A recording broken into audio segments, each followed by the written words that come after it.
Vejamos agora qual a estrutura que o Eclipse gerou para o nosso projeto.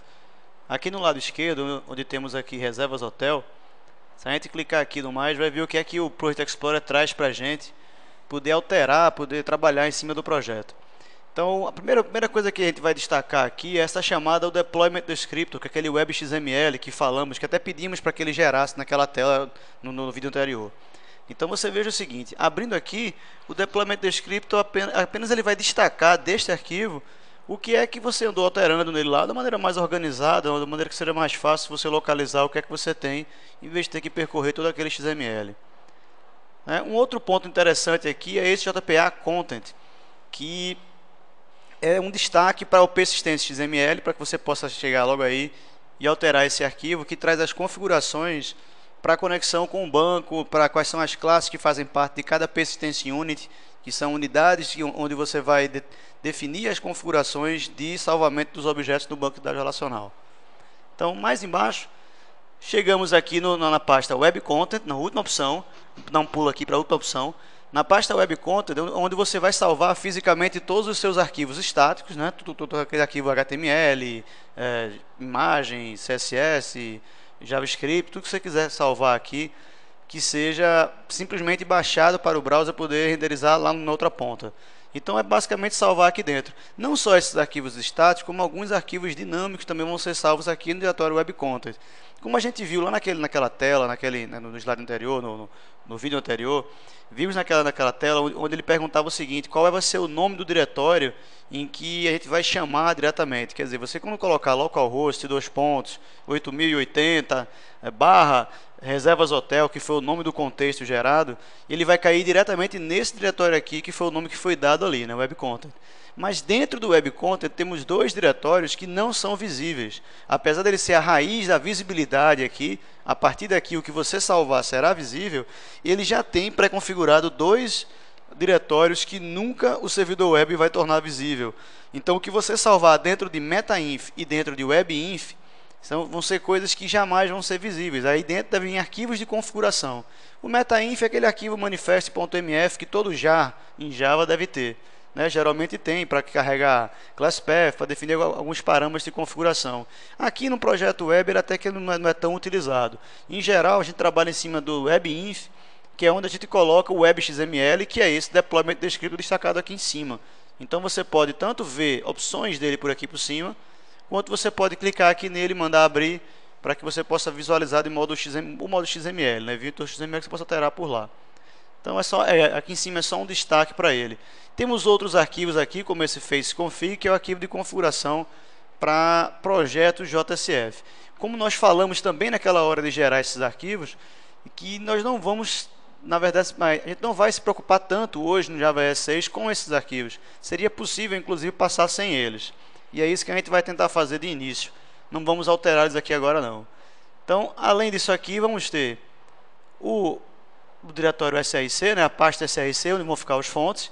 E aí o interessante é o seguinte: o JPA Content, que está destacado aqui em cima, fica fisicamente na raiz das classes que você gerar em Java. Então, nas classes de qualquer projeto, seja ele web ou não, o Persistence XML tem que ficar salvo na raiz dessas classes.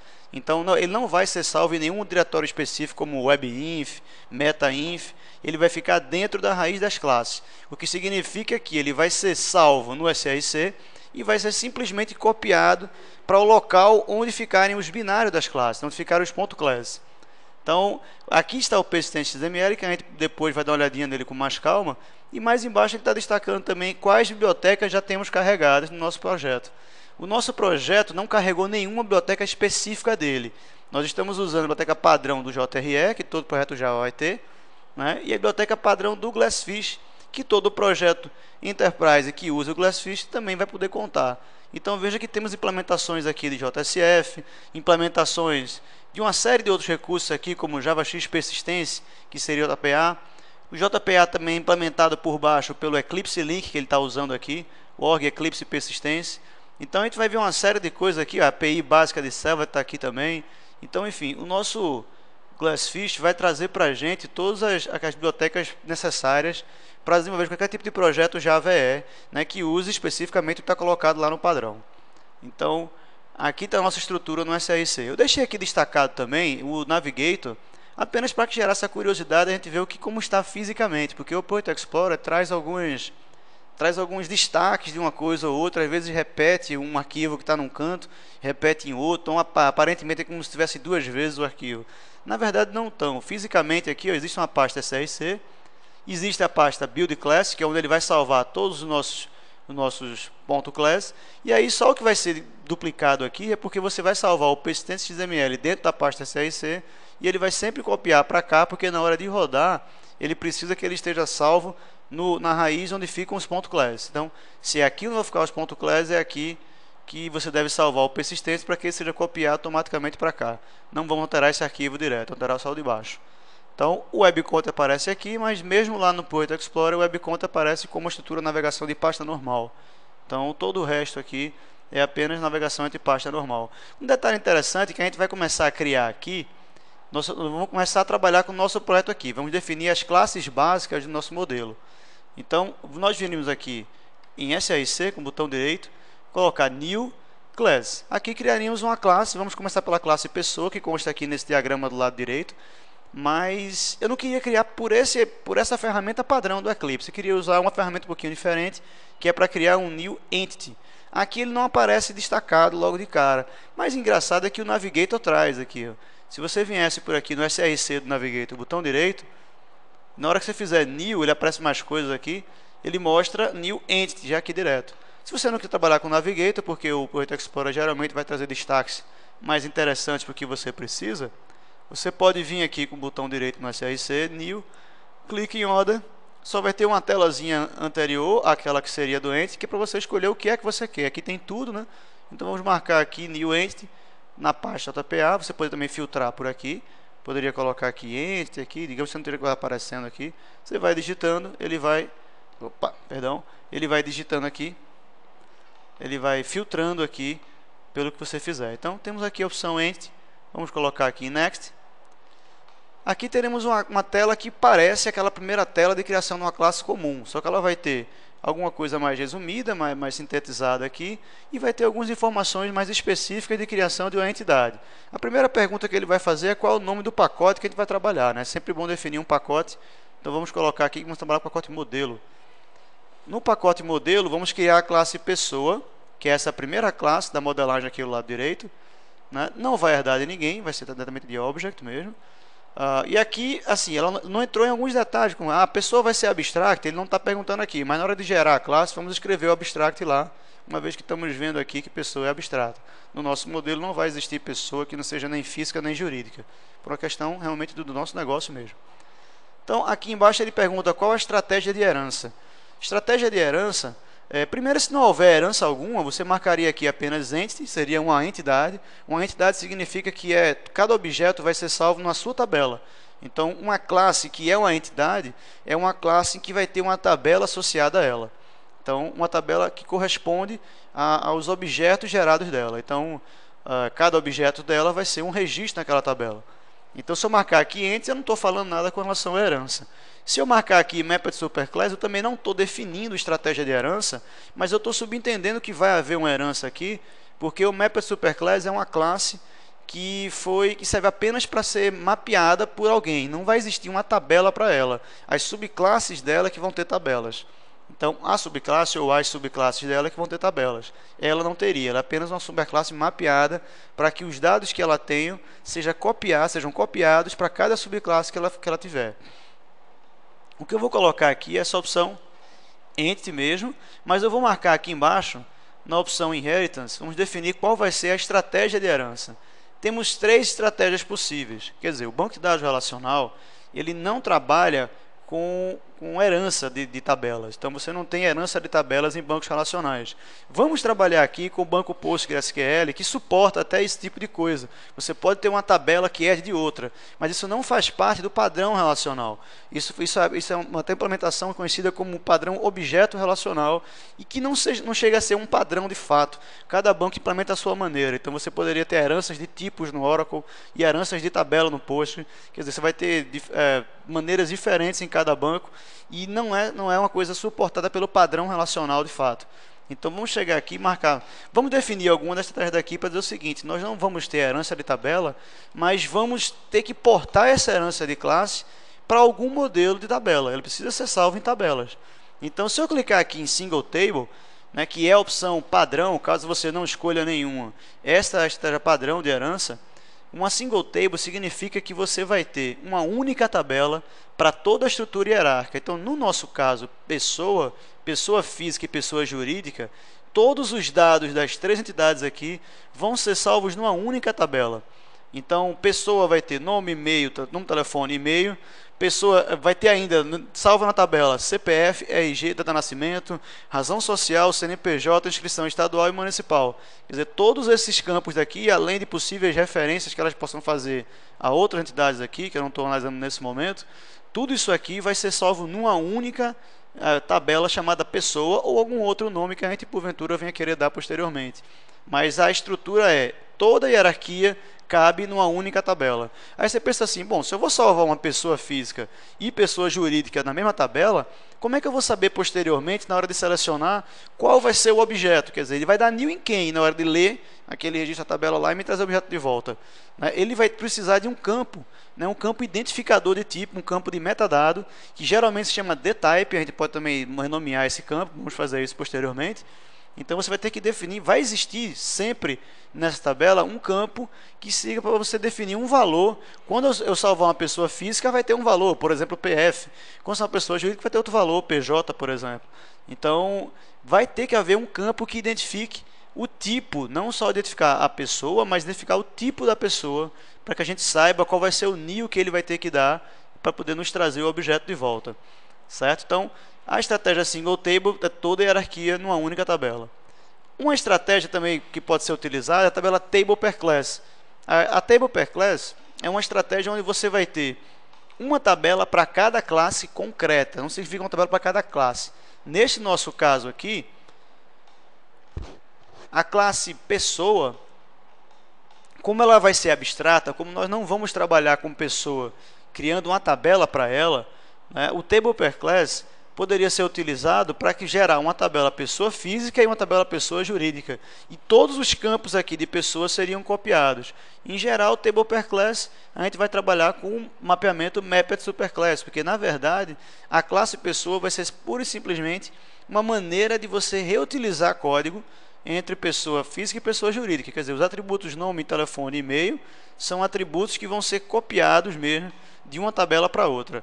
Então, você vai ter exatamente os mesmos campos, com o mesmo nome, do mesmo jeito, salvo nas duas tabelas. É opcional também, você pode renomear em uma tabela ou em outra esse campo que vai ser copiado, mas, em geral, vão ser os mesmos valores. Assim, eles vão representar o mesmo dado que os objetos terão, que todo objeto pessoa, seja ele físico ou jurídico, vai ter nome, telefone e e-mail. E mesmo que você possa, posteriormente, em cada subclasse, dizer que o campo lá em pessoa física se chama PF nome e pessoas seria PJ nome, só para citar um exemplo, mesmo que você possa modificar isso posteriormente, em geral tem o mesmo nome de campo. Então, o campo vai se chamar nome nas duas tabelas geradas aqui embaixo. Ou mesmo que não tenha exatamente, mesmo que não chame exatamente nome, você vai ter os nomes das pessoas salvos, tanto em pessoa física quanto em pessoa jurídica. Então, o Table per Class, resumindo, é uma tabela para cada classe que você possa dar new. Se eu dou new aqui, eu crio uma tabela para ela, com tudo que ela precisa. Então, mesmo que seja particular e que seja genérico. A mesma coisa para pessoa física. Então, a estratégia Joined, digamos, do ponto de vista da normalização, seria a estratégia mais correta, será que podemos chamar assim? Porque o Joined, ele cria uma tabela, esse sim é uma tabela por classe, onde cada classe que nós temos aqui vai existir uma tabela, mas nunca vamos ter, nesse caso específico, já que nós não estamos criando pessoa, nós nunca vamos ter um objeto pessoa que, na hora de selecionar, não envolva pelo menos duas tabelas. Porque vai ficar mais ou menos assim, você vai ter uma tabela pessoa, que vai ter esses campos aqui, nome, telefone e e-mail, e você vai ter uma tabela pessoa jurídica e uma tabela pessoa física, que vão ter como chave primária a mesma chave primária de pessoa. Então, vai ser uma chave primária estrangeira de pessoa. Aqui nós não identificamos o código, o ID, o que é que seja aqui para cada entidade. Vamos escrever código aqui, mas posteriormente na hora de gerar a classe. Aqui eu estou apenas representando o modelo relacional, o modelo orientado a objeto, e não estou focando em nenhuma característica relacional nesse momento.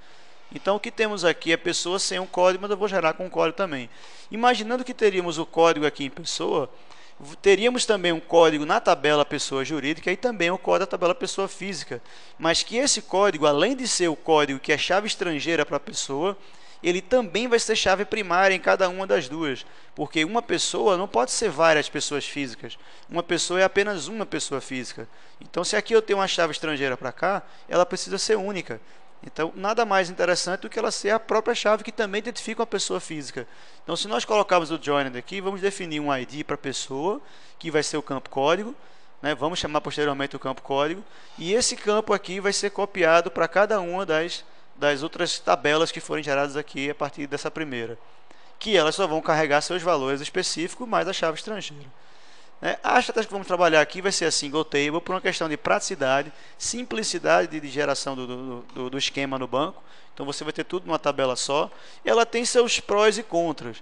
Digamos assim, o pró seria que ela é mais em geral, você pode partir do princípio de que você iria sempre utilizar ela e sempre tentar avaliar se você está dentro de alguma exceção para que você não trabalhe com essa estratégia. O pró dessa estratégia daí é que fica tudo salvo no mesmo canto, não gera multiplicação de valores na hora que eu faço um select. Na hora que ele fizer uma consulta, não vai fazer aquele cross-join, que é aquele plano cartesiano entre duas tabelas, para que se gere o resultado final desnormalizado que você possa selecionar.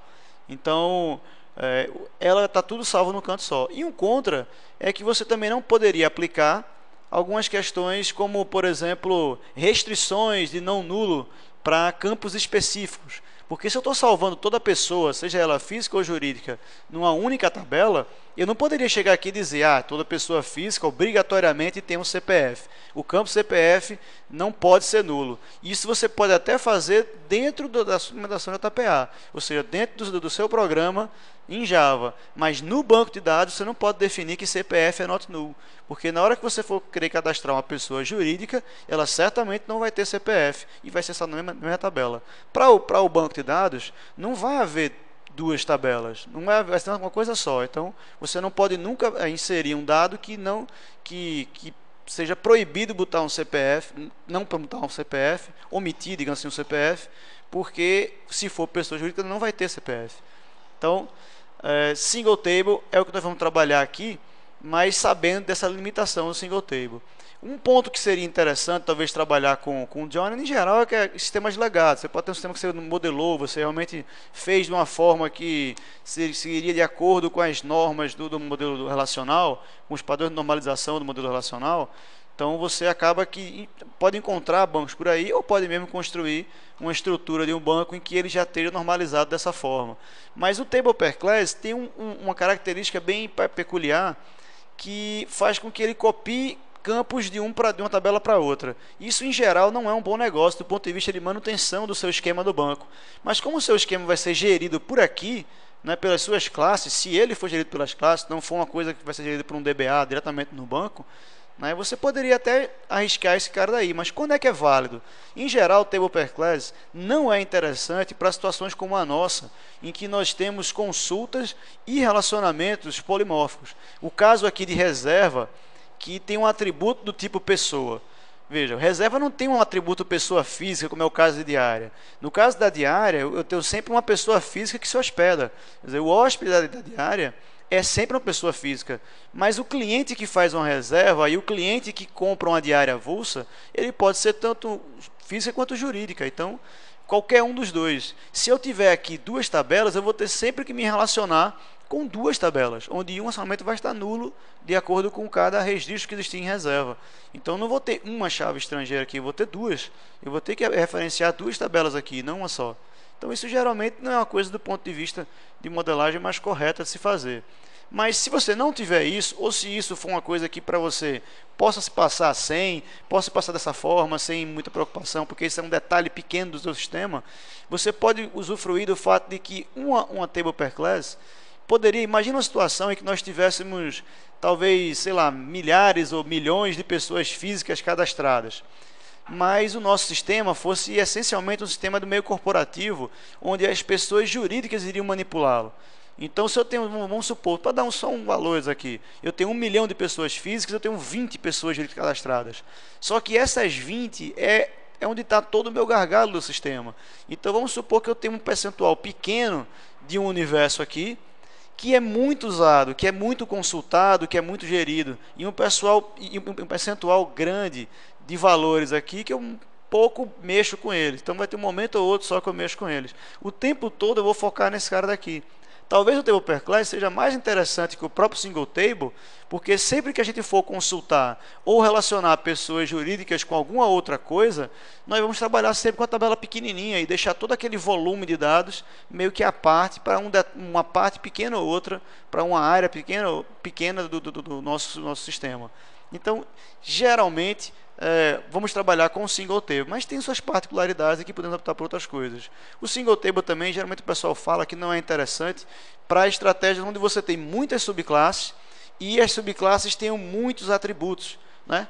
Se você tiver uma hierarquia onde as filhas tragam muita novidade, você acaba tendo uma tabela só cheia de valores, vai estar muita coisa sendo nula. Então fica realmente uma coisa feia de trabalhar, mas é basicamente só questão de talvez de gosto, talvez de opção de cada um, mas em geral o single table é a opção que todo mundo trabalha. Vamos chegar aqui nele. Mais embaixo aqui podemos definir também que vamos marcar aqui, ó, se eu clicar aqui Add to Entity Mapping em XML, ele está querendo dizer que nós vamos também gerar o mapeamento em XML. Eu não vou trabalhar com XML aqui, o que eu vou fazer é trabalhar com annotation direto. Então, isso aqui não vai ser nosso foco aqui durante esse treinamento, não. Vamos dar um Next. Essa tela daqui é uma tela que geralmente nós não temos em criação de classes comuns, né? Vamos definir, além de definir qual vai ser o nome dela, né, podemos ainda definir qual vai ser o nome da tabela onde ela vai ser salva. A tabela não vai ser pessoa, digamos que eu tenha lá um banco legado e que chame de TBL pessoa. Certo? Então, suponha que seja esse o banco gerado lá, ou porque você queira fazer assim, para seguir algum padrão na empresa e tal. Então, você colocaria um outro nome, apesar de chamar de pessoa no seu modelo orientado a objeto. Não vamos alterar aqui, vamos deixar padrão, deixa marcado use default, que ele não vai gerar uma annotation chamada table, né? @table, para definir o name, definir o nome da tabela. Mais embaixo, vamos começar a criar alguns campos aqui. Então, eu vou primeiro adicionar o nosso campo código, que vai ser um campo do tipo int, né? Int ou integer. Tá? Muita gente trabalha também com o campo long para alguns objetos dentro de banco de dados. Isso vai ser de acordo com a quantidade que você estima ter de registros para ele. Tá? Então aqui eu vou colocar int mesmo, é só questão de aula, vamos só trabalhar com o tipo de dado mais comum. Então vamos trabalhar aqui com int e vamos chamar de código. Então, esse aqui é o nosso primeiro campo que nem sequer está aqui aparecendo no modelo. Vamos começar a adicionar os outros. Nome, e-mail e telefone vão ser os três e vão ser string. Então, se a gente chegar aqui, string nome, vamos adicionar aqui também string telefone, adicionar também string e-mail. Estão criados aqui os nossos campos básicos, fundamentais aqui. Eu por aqui não vou gerar ainda as referências que eu posso ter de pessoa, reserva, enfim, de área avulsa, e o próprio endereço aqui agora não, porque eu não criei esses tipos ainda. Tá? Então eu vou marcar aqui o código, vai ser minha chave primária. Então ele vai colocar uma texto chamada ID, né? Então vamos marcar ele aqui. E aqui vai ser o local onde ele vai colocar a annotation. Então, para quem já trabalha com TPA, sabe que é possível colocar a anotação de cada atributo. É possível ela vir acima da declaração do atributo ou acima da declaração do método get do atributo. O que muda é que, se você tiver uma estrutura de atributos diferente dos get sets, se você colocar em cima do atributo, vale a maneira como você faz no atributo. Se você colocar em cima dos gets, vai valer a maneira como você trabalha com get. Um exemplo clássico, geralmente se coloca, é, digamos que você tem um atributo first name e o outro last name, mas você tem um método get chamado getName. Então, se você colocar o mapeamento sempre em cima do atributo, vai ter que existir no banco um campo first name e um campo last name. Se você colocar isso em cima do get, você vai ter no banco apenas o atributo name, já que você vai ter um get name e você está mapeando em cima dos gets. Isso geralmente não tem efeito prático nenhum, porque nós vamos trabalhar sempre com os atributos de acordo, os get sets de acordo com atributos gerados.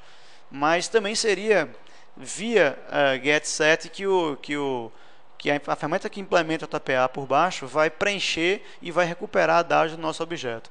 Geralmente vamos trabalhar com property mesmo, que é essa opção aqui de baixo, em que nós geramos em cima dos gets e não em cima dos atributos em si. Se fosse field, seria no atributo. Vamos colocar aqui finish, para finalmente gerarmos aqui a nossa classe. Ele vai dar um tempinho aí, tá não só escrevendo aqui, mas também foi lá no XML, no persistência XML, para definir nossa entidade.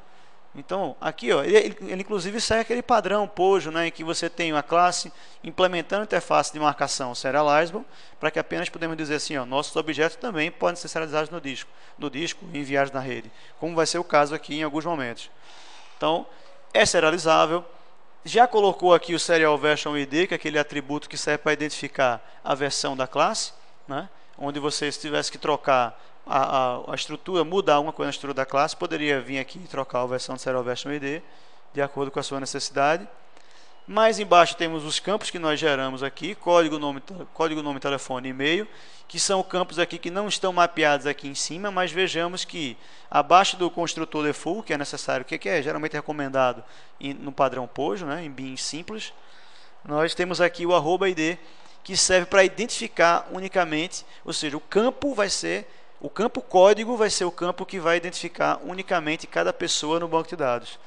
Desse jeito que está aqui, nós apenas criamos a estrutura básica, dissemos que ela é uma entidade, estamos falando que a estratégia de herança usada é o single table, poderíamos trocar aqui também, se for o caso, se a gente quisesse trocar aqui mesmo, mas não mapeamos mais nada aqui embaixo. A gente está seguindo uma maneira de se gerar no JPA, que diz que normalmente anotações são feitas, né, os mapeamentos se dão por exceções, mapeamento por exceção, o que significa que tudo que você tiver para mapear sempre vai ter uma versão padrão. Então aquilo que você quiser fora do padrão, você mapeia. Aquilo que você não quiser, pode deixar como está. Veja que nome, telefone, e-mail, e o próprio código definimos como ID, mas não dissemos aí nada específico para dizer, o campo vai ter esse nome lá no banco, ele vai ser desse formato, não dissemos nada. O padrão para tipo string é ser salvo no campo character var, né, o varchar, de tamanho limite de 255. Se você quiser modificar isso, e permitindo nulos, inclusive. Se você quiser modificar qualquer coisa desse tipo, você colocaria uma notation chamada column para mudar isso. Eu vou colocar aqui que o nosso e-mail, vamos colocar que o nosso e-mail seja algo obrigatório. Então, vou colocar a annotation column. Vamos marcar a annotation column aqui. Aqui tem umas opções de column, tá? Vamos marcar aqui que ela é no label igual a false, né? E temos outra opção aqui, que é a opção unique. Vamos colocar true. Então podemos dizer que o nosso campo e-mail, ele é uma chave candidata, ou seja, ele é um campo que não permite valores nulos e tem que ser único. Então é aquela obrigação que geralmente se tem para a chave primária.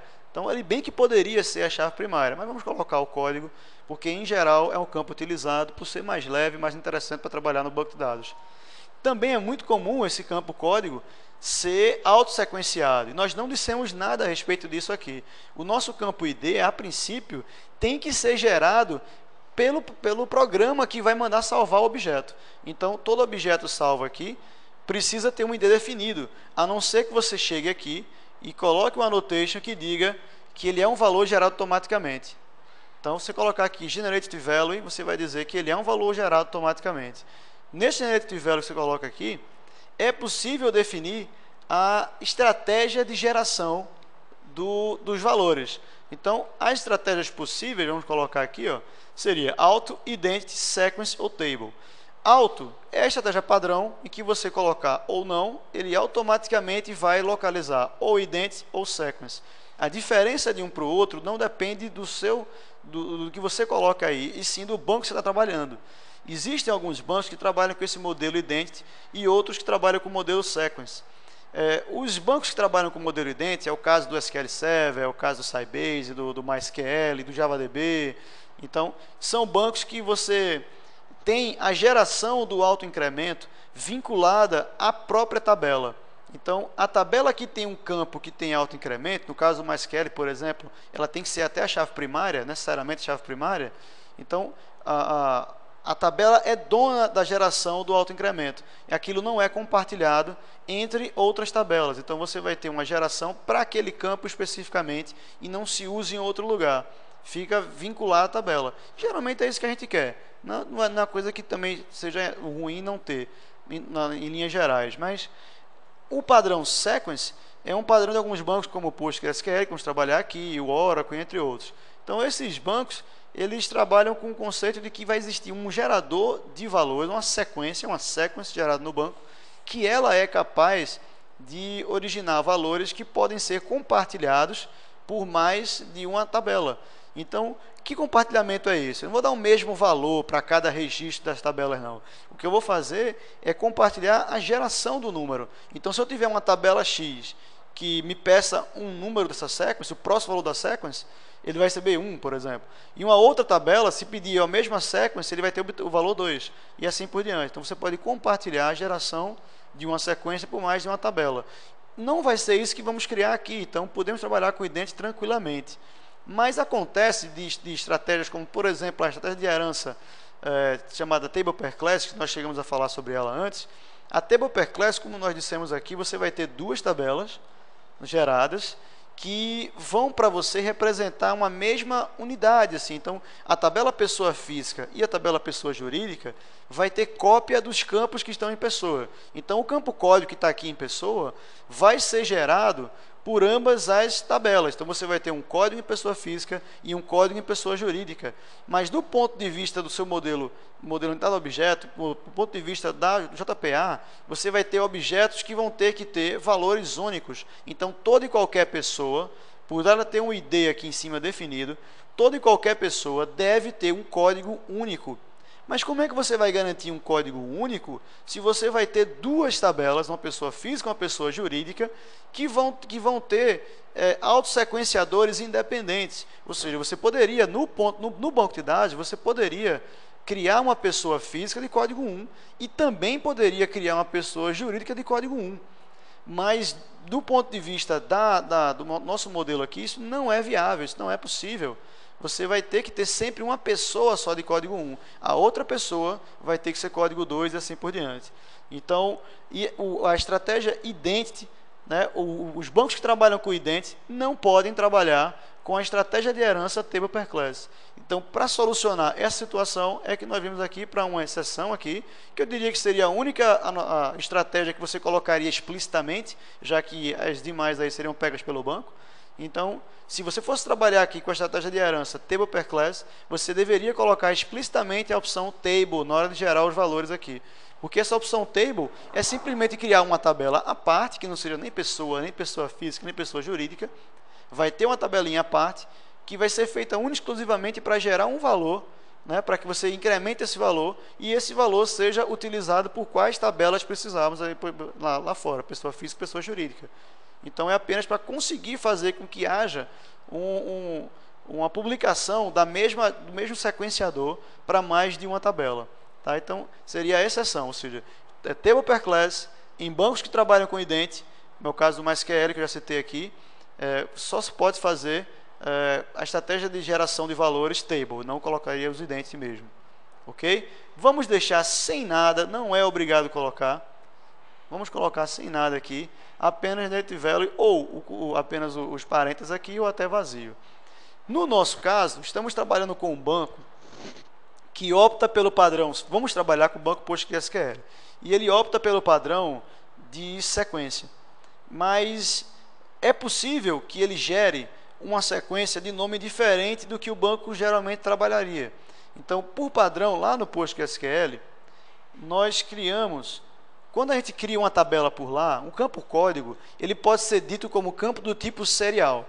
Um campo serial lá no banco, ele é simplesmente um campo inteiro que vai ter o seu valor default, o next val de uma sequence gerada. Então, você poderia, opcionalmente, criar aqui uma annotation chamada sequence generator, para que ele definisse qual vai ser o gerador de sequência, né? E o nome da sequence, colocaria aqui no sequence name. Então, vamos supor que o nosso banco já esteja criado e nós precisamos nos adequar a ele. Então, para ter certeza que a gente não vai ter problema com o nome da sequence, vamos chegar aqui e colocar, vamos seguir o padrão que alguém geraria para um campo se fosse marcado o código como serial. Então, colocaremos na tabela, pessoa, underline, nome do código, nome do campo, que seria código, underline sec, que é para dizer, que é para completar o nome da sequência, é a maneira de identificar que são as sequências. Então, se o campo código for criar na tabela pessoa, marcado como serial, ele vai ter esse nome de sequência vinculado. Então, vamos criar esse sequence name aqui, mas precisamos dizer qual vai ser o nome desse sequence generator. Vamos chamar ele aqui de gen pessoa. Mas aqui nós não dissemos ainda que a gente vai usar, ou seja, apenas criamos uma sequence chamada pessoa código sec, que vai ser identificada aqui internamente para o nosso sistema de gen pessoa. Então, para dizer que o código tem um valor gerado de acordo com essa sequência aqui, basta dizer que o generator dele é gen pessoa. E isso também é possível ser utilizado por mais de uma tabela. Por mais de uma classe também poderia ter um valor gerado por a mesma sequência. Mas vamos usar um para cada um aqui. E você pensa assim, mas se eu trabalhar com um banco que não use sequence, isso aqui vai ser simplesmente desprezado. Você pode manter por questão de portabilidade. Passou para um banco que use, está feito. Se não estiver usando, simplesmente deixa ele lá que ele é desprezado. Então, definimos aqui o código e definimos o valor de pessoa especificamente. No próximo vídeo, vamos tratar das subclasses de pessoa e, a partir daí, vamos começar a falar sobre outras formas de mapeamento. Vamos mapear componentizações, vamos mapear enums, vamos mapear principalmente também relacionamentos entre entidades. Ok? Então, até daqui a pouco.